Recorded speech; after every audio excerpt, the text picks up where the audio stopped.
Hello, sleeper over there in LA. Thank you for staying out of bed to do this.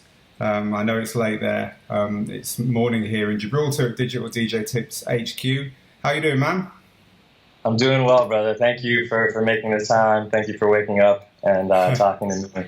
And congrats on your new I have book. two very, very young children. Believe me, I've been awake for hours.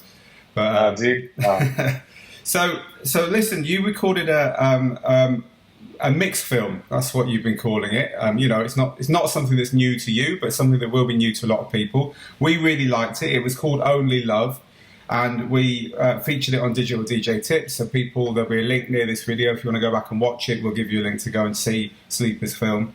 It was a lovely routine. It was, what was it, 15 minutes long, 10, 15 minutes long, something like that. It was short. 7 minutes. Yeah, and it was, well, that goes to show how much I enjoyed it. I can already think of it as this massive, long piece of work.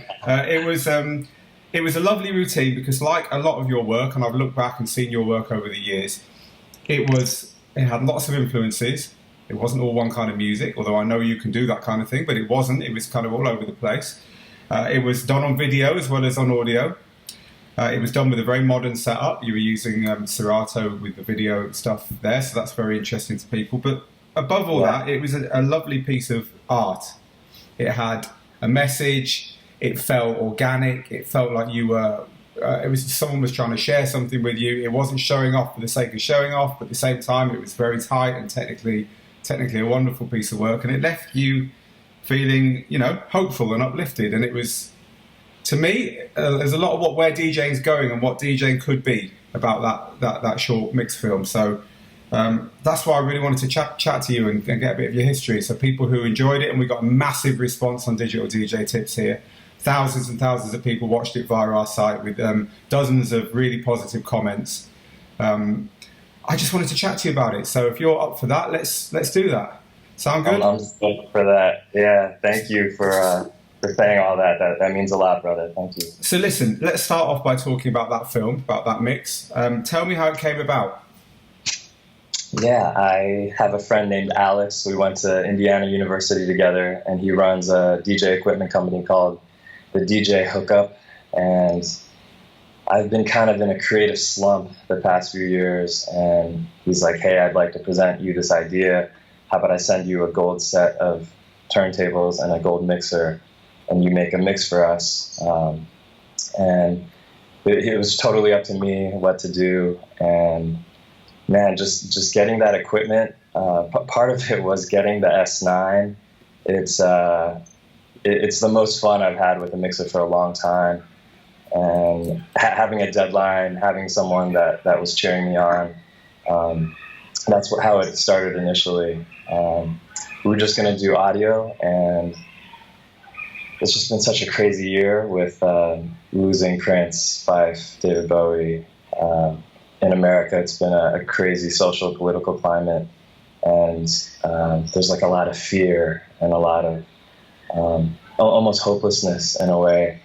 And I think every DJ, every artist wants to tell a story through everything that he or she makes, and this kind of that's how it started, and it began.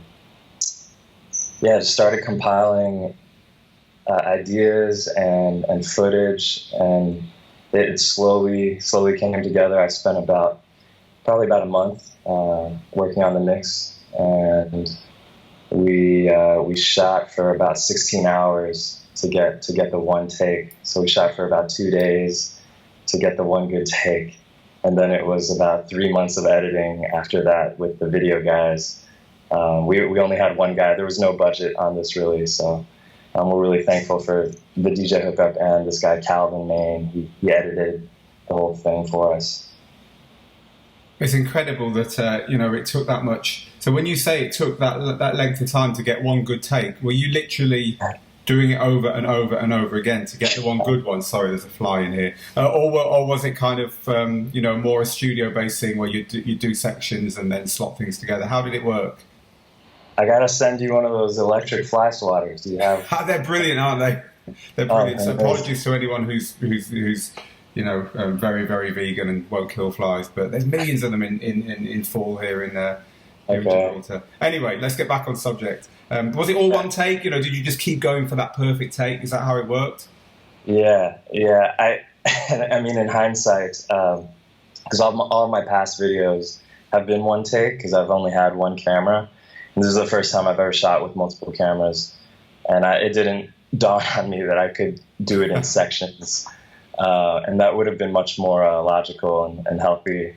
But, in a way, it's more purist to get it right first time kind of thing. I think there's something special about one take, right? But it's hard to get it down. So it's interesting you should say there's a kind of hopelessness and a kind of fear in the States at the moment. Maybe I can just tell you a very short story about when I started DJing at the end of the 80s, beginning of the 90s in England. It was exactly the same feeling. There was a feeling there was no society, no one was helping anyone else, and there was a feeling of fear among young people. And then the kind of rave culture hit. And it was kind of like, it was a lifting of this weight off everyone when you suddenly realised that everyone else wasn't out to get you and that there was some hope there. And that your DJing, maybe that's why I liked it so much. It kind of reminded me of all that time ago, a quarter of a century ago, when, you know, when that thing was happening in my life. But I got a big sense of that. I got a big sense of, you know, music can help here in a way that it seems nothing else can. So again, you know, congratulations on that. It's interesting you said you were in a bit of a creative slump because you've been doing this kind of thing for what, eight years now? Your YouTube videos back in the 2008, 2009, I remember first seeing them, and you've got a massive YouTube channel, millions of views.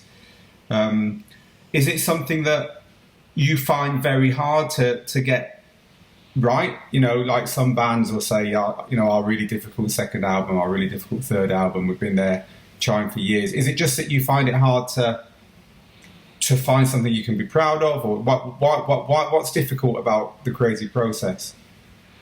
Yeah, for me, the difficult thing was I started DJing out of a heartbreak. So this girl cheated on me when I was around 18 years old, and all that anger and rage went into music. So it's like, I'm going to show the world how great I am, and show people how deserving I am of love. And so for 10 years, I would say it kind of worked in making me a very hard worker. And I started DJing for Red Bull, started doing radio, DJ battles, and was traveling all around the world. But my soul was like more and more empty. Like I was drinking more and more throughout that 10-year stretch. And I really was searching for God, and I didn't know it. So fast forward to about 5 years ago, my brother moved to LA, and we've always been best friends. And every Sunday he would hit me up and he's like, "Hey, I'm going to pick you up and bring you to church." And I said, "No." And every Sunday he would come and pick me up and bring me.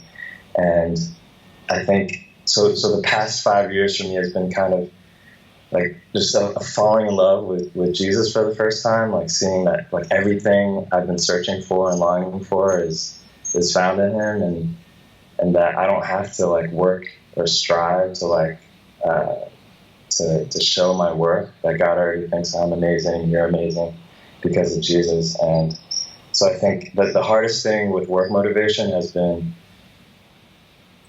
working for God and working for other people instead of myself. You know what I mean? Like working out of a place of joy and like out of like a full contentment in. It's very interesting you should say that, because I think what you just said was true for an awful lot of artists. It's kind of like they do their best work when their hearts are broken. They kind of, when they've got something that they've got no other way of getting it out, that's what they choose, you know. So that's really interesting to hear that. So, well, I hope you found that place now, and I hope that's, you know, this is the beginning of more creativity and not you know, sitting back. It's a great place to be, I'd imagine, doing it for other people and not because of some need in yourself.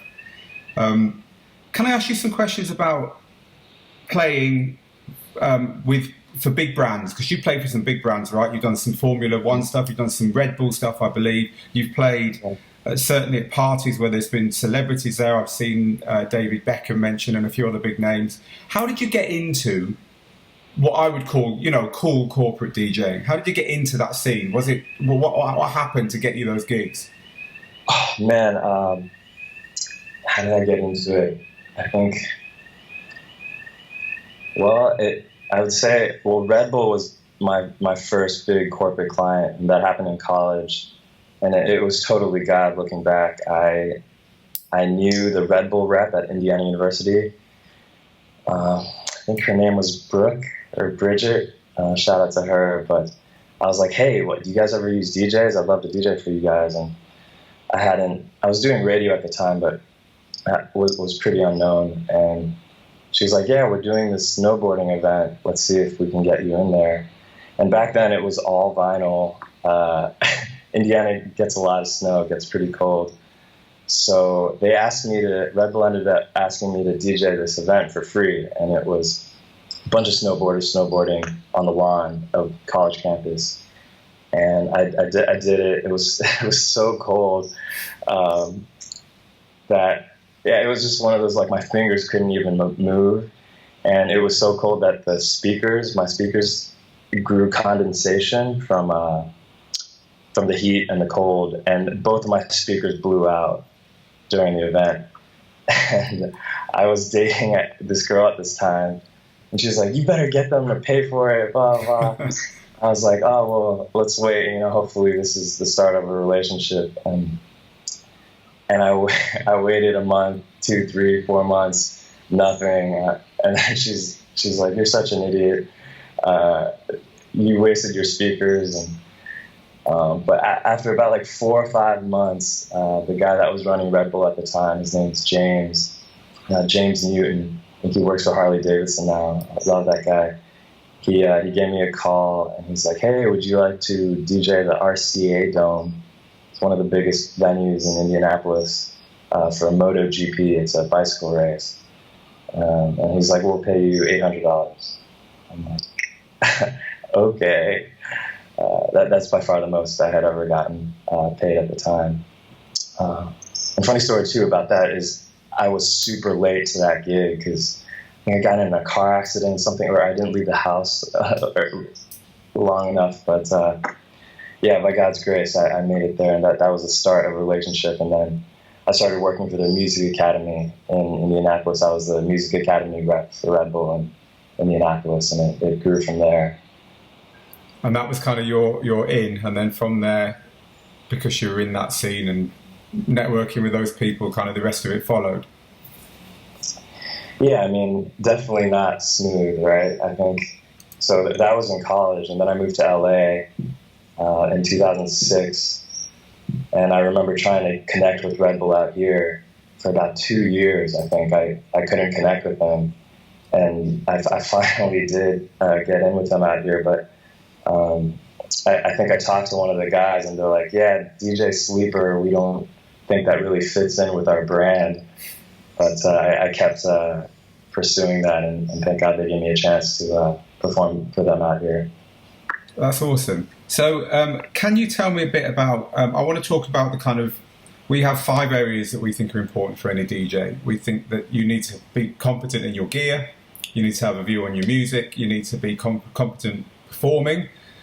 You need to have your techniques nailed, and you also need to know how to promote yourself. Now, we've talked a bit about promoting yourself. I'm getting from you, you put yourself forward, you put other people before you. You don't go screaming about a blown speaker. Instead, you wait for the good to come back, and it does. This is all stuff that we've seen again and again. People who give and don't expect it back tend to get it back. I want to talk about, now you're performing. It's obvious that you love performing. You can tell it from your film. After 2 days of trying, you look like it was the first time you'd done that. You enjoy performing. You've got that bit nailed. But one thing that people looking at your video are going to be intrigued at is your music. Your music is from all over the place. Now, I've listened to your past mixes. I've also listened to your audio only mixes. You're quite happy to take stuff from here, there, and everywhere. Tell me about your inspiration when it comes to music. What's out of bounds? What will you not go near? Or is everything up for grabs? Where do you get your inspiration when it comes to picking your color palette, if you like, to do your DJing? Yeah, my dad's a composer, and my mom's a radio journalist. So I grew up listening to my dad give violin lessons in the basement, and they would take us to see the Nutcracker and Phantom of the Opera theater as kids. And I think that makes a huge, that answers a huge question. So, you were just not pigeonholing stuff. You were exposed to all kinds of stuff from an early age. Well, yeah, I remember, so I played StarCraft a lot as a kid, but I couldn't play StarCraft without playing Andrea Bocelli CDs, like an opera singer. And I remember I loved playing computer games to opera music. That's crazy. And looking back, I think the main thing that attracts me about music is melodies and harmonies. You know, the way they fit together, and it's like this beautiful, perfect science that just tickles you. And I mean, as far as inspiration with music, I mean, my dad's a huge inspiration. I think jazz and classical is my background. I was forced to take violin and guitar and piano as a kid, and I find myself going back to that a lot when I'm looking for inspiration. Currently, I'd say I'm really. I mean, yeah, there's nothing I would say I don't listen to. I really love Grizz's new album. The first 2 tracks off his new album are so tasty. And I love this guitar duo called Rodrigo y Gabriela. Yeah, I know those guys. Very Latin, very Hispanic sounding, very manic as well, which probably reflects your style. Is quite manic. It's quite jittery. It's quite all over the place. If you take that as a compliment. Yes, totally. Thank you. So melody and harmony and so on are important. Let's talk a bit about the technical side of that, because your mixes clearly got a big eye on melody and harmony. It's all mixed in key. Is this something you have an ear for as a trained musician, or do you use tools like mixed in key, to key match your stuff? Tell me a bit about how you construct your mixes musically. Yeah, I love acapellas. I remember I'd always be digging for acapellas on vinyl, and 10 years ago it was a lot easier to find. And I think that truly made me fall in love with DJing, being able to put a vocal with anything, right? Or being able to play someone's voice like an instrument on the turntable. So I think when I don't find good acapellas, or it's been a few months, I don't have any vocals that are really inspiring me, it's really hard for me to create. As far as key and stuff, I think I have a pretty good ear on key, and if stuff sounds off, I can tell. I can pitch stuff by ear. I do use mix and key. I think it's an awesome tool, and I think now Serato and Traktor both have key detection built in. Sometimes it's a little off though. You need to use it as we always say, use it as a tool, not a rule, because ultimately your ears are correct, aren't they? So and also if you don't like something, even if it is technically in key, if it doesn't match, there's no energy in it, then it doesn't mean it's right, does it? Oh, totally. Yeah, I think, a big tip with mixing acapellas is most times only a certain section of the acapella will fit gorgeously over that section. I think that's something to remember. Is it usually not the whole thing will fit well, but a section will fit really, really well, and it's finding that piece of the acapella or that piece of the instrumental. Okay, so clearly you've got an ear for key, an ear for melody. You've got some musical background, which helps in your mixing. Let's talk a bit about the turntablism side of what you do, because you're not scared to use those turntables. You're not scared to scratch, but at the same time, your routines are not. I always call it kind of like the guitar solo style of turntablism, where it's, if you're really into it, you can watch it with your mouth wide open and think that guy's amazing, but it goes over the heads of most people.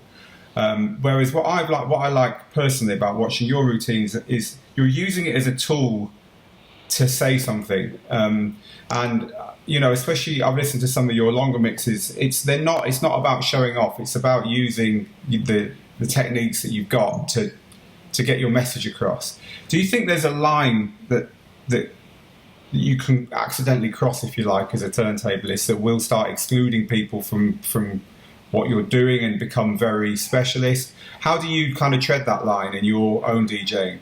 If you're DJing out, if you're playing a party, how much will you show off and use tricks, and how much will you keep an eye on the bigger picture? I'm interested, as someone who's obviously skilled, what your view on that is.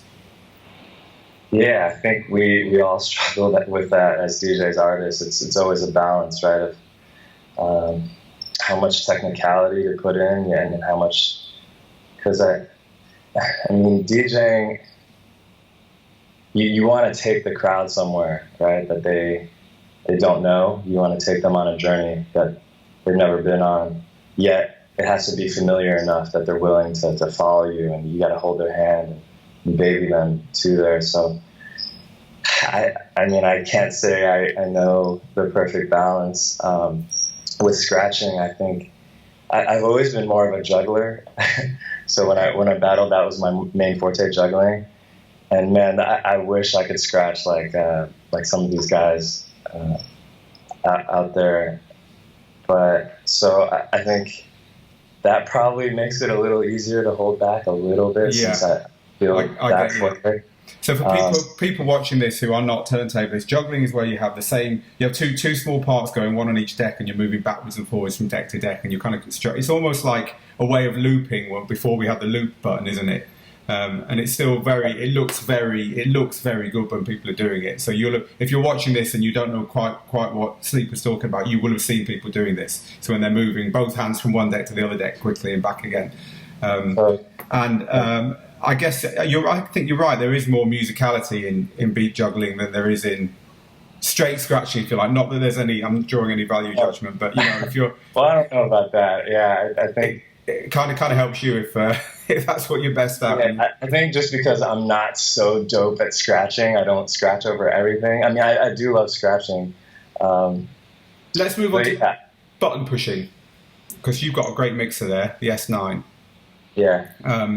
Which has got lots of buttons on it. Let's just strip it back to the truth. It's got lots of big buttons on it that encourage you to punch them and do stuff with them, which is the other side of kind of showing off on the deck. So I think you've got turntablism, and then you've got controllerism, banging buttons and stuff. And you do, tell me how that, you said it inspired you to get that device and start playing with it. Tell me how you used what I would call the controllerism features of that mixer and of the software. Yeah. I think last thought on the balance of too much scratching or juggling is listening to a recording of what you've done.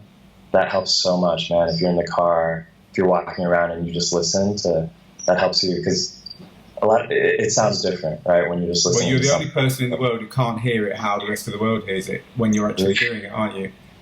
Totally. Yeah. So you're putting yourself in the shoes of the listener. Yeah. Well, that's great. That's great advice. So back to your gear, because everyone would have watched that and seen you doing that stuff. Tell me about it. Tell me about that mixer. Tell me about using that for the first time, and about using all those features that are right there in front of your fingers. Yeah.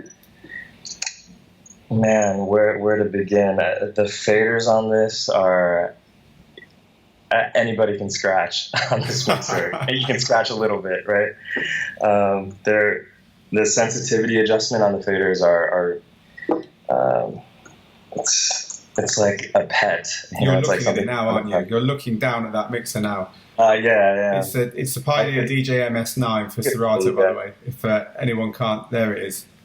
So big ups for the mixer. And how do you find? Have you always DJed on Serato? Has that always been your choice of software, or have you moved around? Or tell me the evolution of DJ gear for you.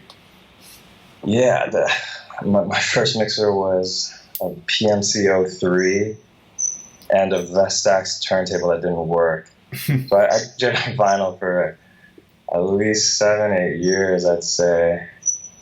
And it was really hard for me to switch when Serato first came out. I remember when my roommate had Final Scratch, DJ Breaks in the house. I think he's in Hawaii right now. And he was the first guy that had Final Scratch. That was the first digital DJ solution. No one else had it, but the thing is, it was horrible back then. There was so much latency. So everyone was saying, this is never going to take off. Until, fast forward about a year, 2 years, Serato came out, and it started getting really good, and it changed really quickly once it got pretty solid. I think when I moved to LA in 2006, everyone was on Serato already. I was pretty late in switching over, and there was a whole thing of digitizing your vinyl. There wasn't a lot of digital record pools yet where you could download music, and then the whole concept of putting playlists together on your computer instead of an actual crate. I couldn't fathom it at first. I still was bringing 4 crates of records plus Serato to gigs. I remember the days people wouldn't trust their gear, and so they also put the records or CDs just in case. It had to grow our trust. So I've always been on Serato. I can use Tractor as well. And strictly turntables. I remember the first time I used CDJs in Taiwan, I think. And man, I couldn't use them at all. And the guy was like, "What do you mean you don't know how to use these?" I'm like, "I've never used this before."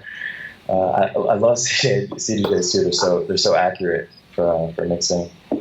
But yeah, I've always been on Serato, and kind of went from a lot of Vestax mixers. I had a PMC 06 as well. I was a really skinny guy.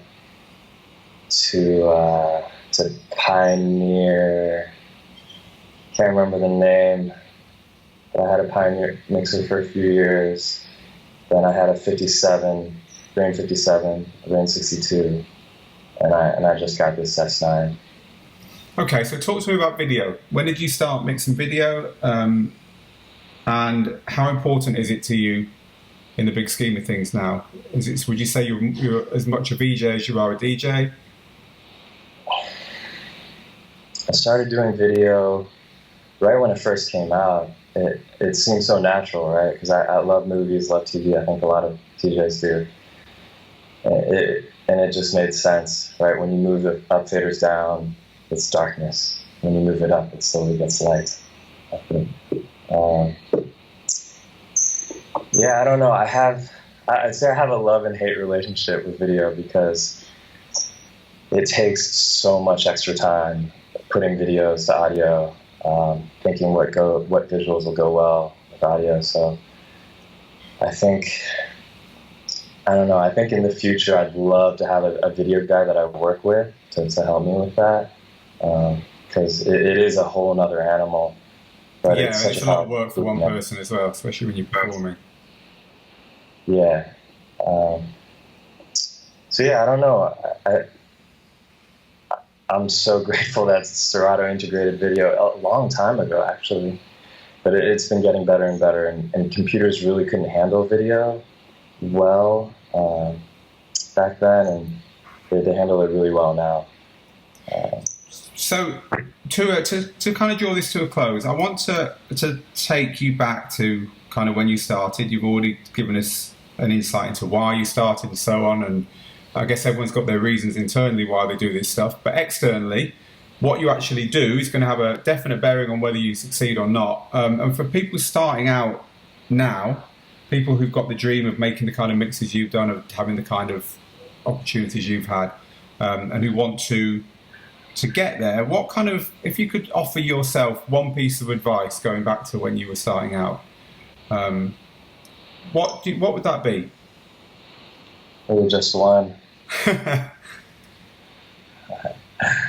No, that's a great question. I think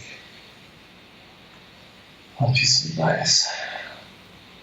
Well, I think I'm still learning it now, but I would tell myself that 10, 15 years ago that music doesn't define me. What I do doesn't define me. Like you, me, we're all sons and daughters of God, and nothing can ever take that away. We all have infinite, eternal value. and no mistake, no failure we make can change that about us. I think I had a lot of fear with music, just putting out stuff that's not perfect, and even beginning to write projects. I produce as well. Sometimes I'm paralyzed by the overwhelming sense of I have to create a masterpiece right now, and that, you know, any fear is not from God, right? God gave us not a spirit of fear, but of power and love and self-control. And I think my pastor, one of my pastors, Sean, he said to me, you know, Ken, instead of waking up thinking that you're going to create the sickest track ever, or you're going to make the dopest DJ mix ever, think of it as you're going to embrace whatever struggle may come that day, that struggle, that file. You're going to grow in endurance and character and hope as a man. And I think that radically shifted. I think I'm still really just beginning to learn how to do that, but I would tell that to myself 15 years ago. Yeah, well, that's wonderful advice. You know, perfectionism is probably your enemy, everyone's enemy. You know, you can't wake up and be perfect, but it doesn't stop you trying. And kind of fear holding you back is the worst possible excuse to not actually do something. I agree wholeheartedly with you. I think if we start getting paralyzed by that, then we end up going to bed no further on than when we got out of bed, don't we? So, listen, I said I wanted 10 minutes of your time. You've generously given me a lot more than that. Sleeper over there in LA, thank you so much for your time today. Thank you, Phil. Yeah, I really appreciate your website, you know, and the write-up. I think you have just a really childlike innocence and joy in your writing, and that really shines through with your passion for DJing. Oh, well, thank you. That means a lot. Yeah, man. I think you're helping a lot of people, and we're all very grateful, brother. Well, if you haven't seen Sleeper's Mix, I'll link to it again below here. I'll link to our original post because there's lots of comments down there about it as well. It's got quite a following, that posting of it on our site. And I'll also link to your YouTube channel so people can check your work out there. Once again, thanks so much for your time, and I hope we'll talk again very soon. Thank you, Phil. God bless you, brother. God bless.